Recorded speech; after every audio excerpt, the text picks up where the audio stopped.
Traditionally, the UK left has been fiercely pro-European. We came to London to find out what's changed. First up, Islington, where I spoke to Owen Jones, an influential left-wing columnist. In a recent piece in The Guardian, he urged left-wing opponents of the EU to stand up and be counted, to take ownership of the Brexit debate. It used to be seen almost as part of being on the left almost was, you know, you support tax justice, you support the NHS, you support workers' rights, and you support the European Union. It was almost an article of faith. It was part of being the identity of the left almost. That, I think, is crumbling now. I've always been very critical of the European Union because of its lack of democracy and accountability, and because of the fact that it's kind of pro-corporate, pro-free market ideas have been very institutionalised within the European Union treaties, for example. We've seen the Transatlantic Trade Investment Partnership negotiated in secret as well. So I've always been sceptical of it. Greece very much cemented, if you like, a lot of fears that people like myself have about the European Union. Not an EU based on solidarity, but where a small country ravaged by austerity, imposed partly in large part by the European Union, disastrous consequences for that society, and a society unravelling, then bullied into forced at point blank to introduce even more disastrous austerity policies.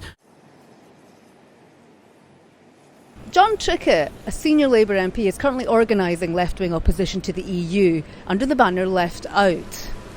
The campaign is set to be launched this autumn. It's bringing together left-wingers of all affiliations and trade unionists who are currently reconsidering their position. Left Out obviously is the left saying we should get out, but also expresses the idea of being left out.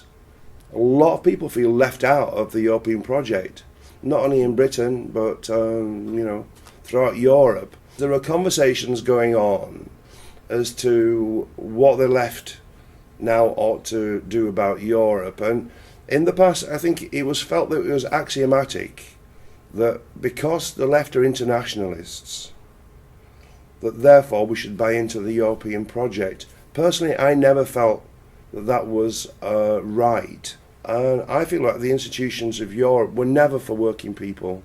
That's how looking at it now, and you can see that most clearly in the dramatic events in Greece. But left-wing Euroscepticism is nothing new, really. I went to Luton, a blue-collar commuter town just north of London, to visit veteran Labour MP Kelvin Hopkins. He's been stridently opposed since the UK joined the EEC in the early 70s. When it comes to the referendum, I will be arguing the case for getting out.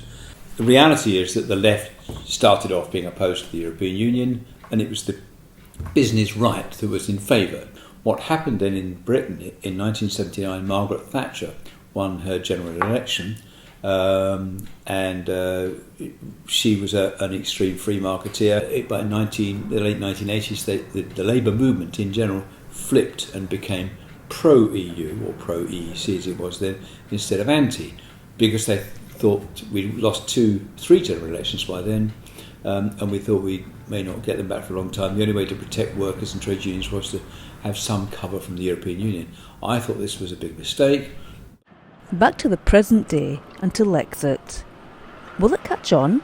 The Lexit argument, it feels a bit of a sort of glib catchphrase, but I mean their argument would be that, with TTIP and with various other things, there is a case that actually you could build a more solidaristic economy outside of the EU. But at the moment it feels more like a sort of catchphrase designed to head up a newspaper column. Or is it something more serious? A trend that could swing the vote towards a no in the upcoming referendum? There is no carte blanche from the left anymore. You can't simply, because David Cameron in this country will rely on the left to go out and canvass in support of the European Union in that referendum. Well, a message has to be sent that you cannot rely on that to happen if what you're offering us is an EU based on standing for the people at the top of society.